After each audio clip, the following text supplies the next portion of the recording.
Good day, ladies and gentlemen. This is Tim Ferriss, and welcome to another edition of The Tim Ferriss Show.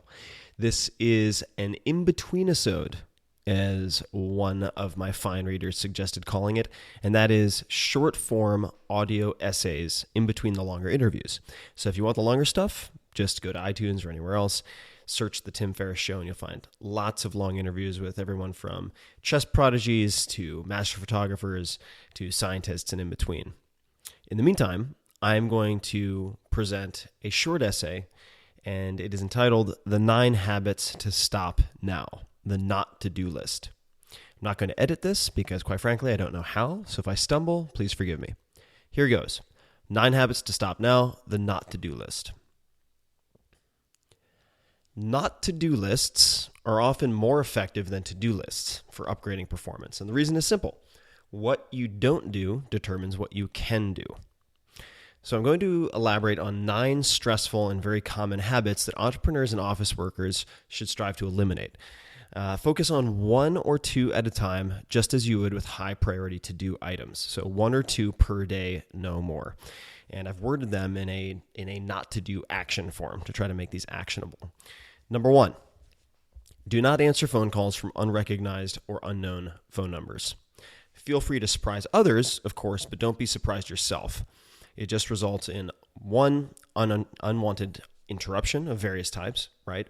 And there's a task switching cost. So when you go from task to task, you will typically, let's just say 40% of the time, not complete the task that was interrupted. Another reason to use an app like Freedom. And secondly, you'll end up in a poor negotiating position. You don't want to be surprised. So let unknown phone numbers go to voicemail and consider using something like Google Voice, where you can listen in on the voicemail, or something like SimulScribe that will allow you to receive voicemails as email. Number 2, do not email first thing in the morning or last thing at night. The former scrambles your priorities and all your plans for the day, and the latter just gives you insomnia. Email can wait until 10 a.m. or after you've completed at least one of your critical to-do items, all right? And read more, of course, of what I've written about working first thing in the morning offline. And you can find plenty of that stuff on the blog at 4hourblog.com. Number 3, do not agree to meetings or calls with no clear agenda or end time. Phrased another way, you always need a clear agenda beforehand and a stated end time for meetings or calls, all right? If the desired outcome is defined clearly, this is what we want to accomplish in this call or in this meeting, and there's an agenda listing topics, questions to cover, no meeting or call should really last more than 30 minutes. Right? So request them in advance so you can, quote, best prepare and make good use of our time together, end quote. Number 4 on the not to-do list, do not let people ramble, all right? Small talk takes up big time. So forget, how's it going when someone calls you? Stick with, what's up? Or I'm right in the middle of something, but what's going on? A big part of getting things done is getting to the point, all right? So you don't have to be rude about this, but remember what I mentioned about task switching and the cost of interruption. It's not a question of if you have the time to, say, engage in 5 minutes of chit-chat. It's whether you can afford the interruption or not, and I guarantee you, 99 times out of 100, you cannot afford the interruption. So go from, hey, how's it going? How's your weekend? To, what's up? Or I'm in the middle of something. What's going on? Number 5, do not check email constantly. Batch checking email and check at set times only, right? So, of course, I'm somewhat known for the policy of checking email twice per day, something I recommend.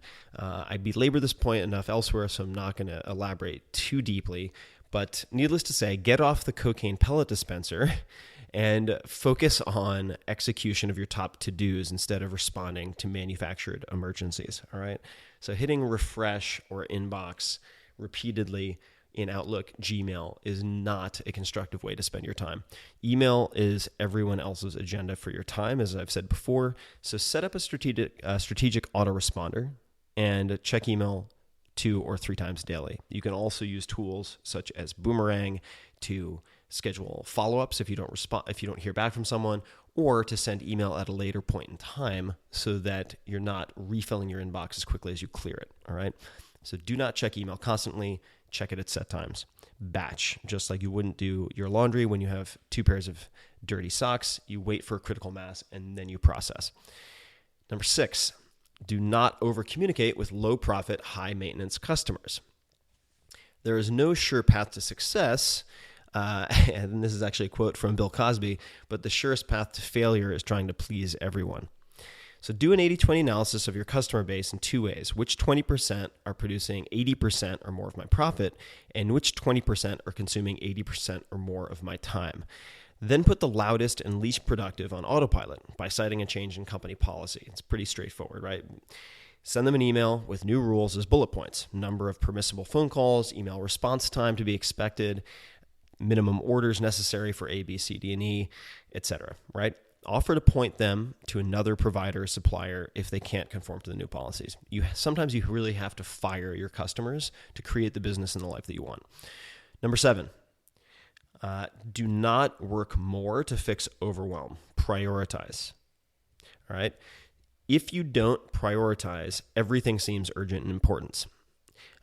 If you define the single most important task for each day, almost nothing seems urgent or important, because that one thing is the force multiplier that will render everything else unimportant or less important, or make them all easier, right? So define that single most important task for each day. Oftentimes, it's simply a matter of letting little bad things happen. Right? So examples of that would be returning a phone call late and apologizing, paying a small late fee for some type of return, losing an unreasonable customer, et cetera, to get the big important things done.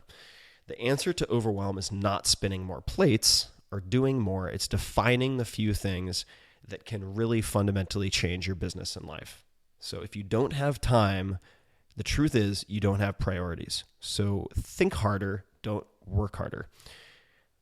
Number 8, do not carry a cell phone, iPhone, Crackberry, whatever, 24/7.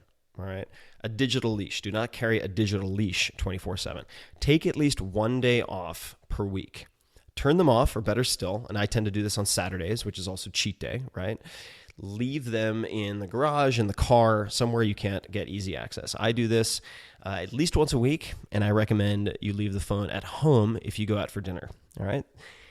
So what if you return a phone call at, let's say, an hour later or the next morning? You know, as one reader put it to me, when he was explaining how he responded to a miffed coworker who worked 24/7 and expected the same from everything and everyone else. Quote, "I'm not the president of the United States. No one should need me at 8 p.m. at night. Okay, you didn't get a hold of me, so what bad happened?" The answer, of course, nothing. All right, last but not least, number 9 on the not-to-do list, the 9 habits you should stop now. Do not expect work to fill a void that non-work relationships and activities should. Work is not all of life, all right? Your coworkers shouldn't be your only friends. Schedule life, cool activities, and defend it just as you would an important business meeting. Never tell yourself, quote, "I'll just get it done this weekend," end quote. That's how you end up screwed, where you have neither productivity nor relaxation. So review Parkinson's Law in the 4-hour work week. Force yourself to cram within tight hours so your per hour productivity doesn't fall through the floor. Focus, get the critical few done, and get out. Emailing all weekend is no way to spend the little time you have on this planet. And those are the 9. So to reiterate and summarize this, it's very hip to focus on getting things done. There are a million new tools and tricks every day, every week on a million different websites. But getting things done truly is only possible once we remove the constant static and distractions. If you have trouble deciding what to do, as many people do, including me, just focus on not doing. Focus on the not to-do list. Different means, same end. So I hope you enjoyed the essay, and I would love to hear what other items you would put on your critical not to-do list. If you had a not to-do list of only 2 or 3 things, what would you add to that list that I didn't just describe? I'd love to hear from you. Let me know what you thought of the episode. Just ping me on Twitter at tferriss, TFERRISS, and thanks for listening.